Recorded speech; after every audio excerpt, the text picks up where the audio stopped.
Carved from a wilderness of pine woods, sawgrass, and swamps, Martin County was officially created in 1925 after a determined group of local businessmen convinced Governor John Martin that this stretch of the Treasure Coast deserved independence and would be a namesake to make him proud. Stuart was named the county seat, and the county began operations out of an old school building at the site of the present courthouse on East Ocean Boulevard. The Roaring '20s were a boom time in Florida, and there were big plans for this new place called Martin County.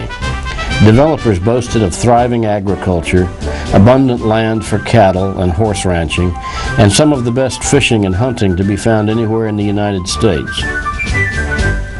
Locals would later report 5 U.S. presidents took advantage of the fishing here, and President Grover Cleveland actually bought some riverfront property, though he never built on it.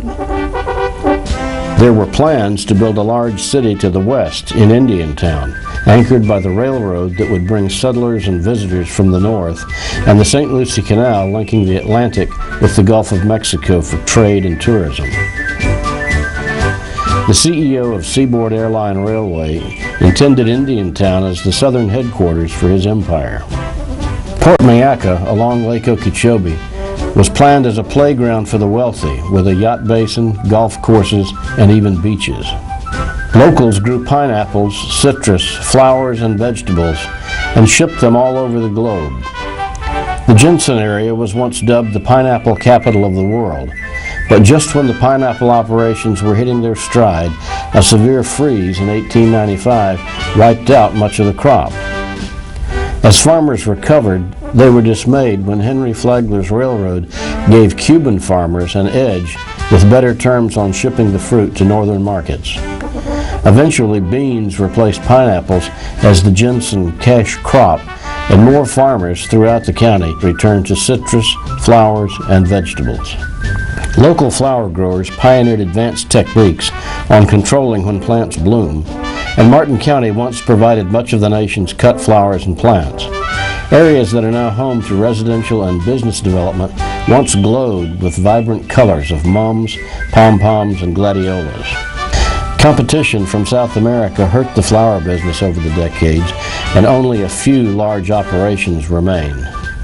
But Martin County still maintains a strong citrus and vegetable base, along with large sod farms in several parts of the county. Cattle and horse ranching are also a major part of the local economy. What is now Hobe Sound was touted as the next Hollywood, with grandiose names like Picture City and Olympia. Port Salerno became a world-class fishing destination, and commercial fishermen harvested all they could handle from the many rivers and waterways. The early years were a time for bandits like the infamous Ashley Gang, who terrorized many Florida communities from their Treasure Coast base, and the rum runners who flouted Prohibition by landing their alcohol shipments in Martin County before clearing customs in West Palm Beach. It was a time for building new roads and bridges to encourage commerce and tourism, with the first permanent bridges over the north and south forks of the St. Lucie River and the first bridge to Hutchinson Island from Jensen Beach. But the Great Depression wiped out banks and developers who could no longer bankroll the projects. Property values plunged to as little as $1.50 an acre. A major hurricane hit in 1928, killing thousands in Port Mayaca when a levee failed and striking a major blow to the budding businesses that were wiped out in the storm. The devastation in Port Mayaca is marked with a memorial to the dead who lie in a mass grave at the site. Other symbols of the past remain. In Indiantown, the Seminole Inn remains a vital part of the community and a testament to the dreams of the early settlers. Hobe Sound's Picture City still boasts the concrete street lamp posts that were to provide a grand view of the community, and Olympia's streets are still named for the gods and goddesses. Fishermen still flock to Port Salerno and other waterfront communities, and Stuart remains the sailfish capital of the world. With 21 miles of Atlantic coastline, hundreds of miles of inland waterways, and the eastern shore of Lake Okeechobee, boating has been a way of life in Martin County since the earliest settlements. Before railroads and highways crisscrossed the county, residents and visitors traveled primarily by boat. The waters off Florida can be treacherous, particularly during hurricane season.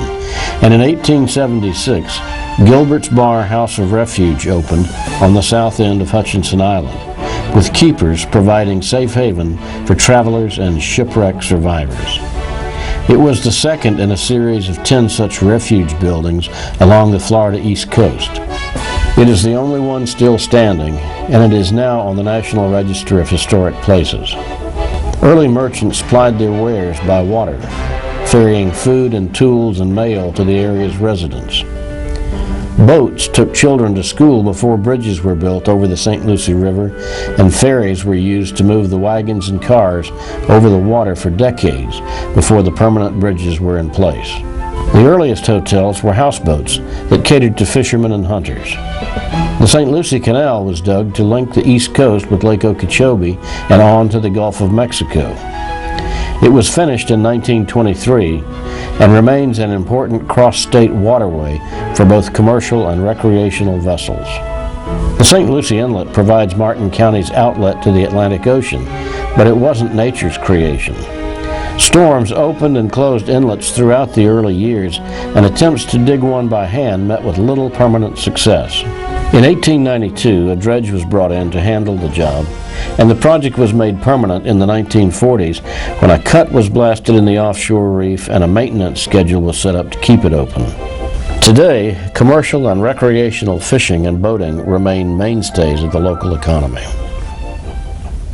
On the heels of the Depression came the Second World War, which brought the battle directly to the community, with German U-boats just offshore, a military training base in what is now Jonathan Dickinson State Park, watchtowers along the Atlantic coast, and an improved airport, Witham Field, which was named for a Martin County man who was killed in action. The barrier islands were declared off limits to civilians as military units patrolled on foot and horseback. Residents sometimes saw the smoke rising as the U-boats attacked freighters just offshore. The federal government built a waterfront gathering spot for servicemen, and locals flocked to dances and other events at what is now the Stewart Recreation Center. After the war, returning servicemen and women settled in the communities growing throughout the county.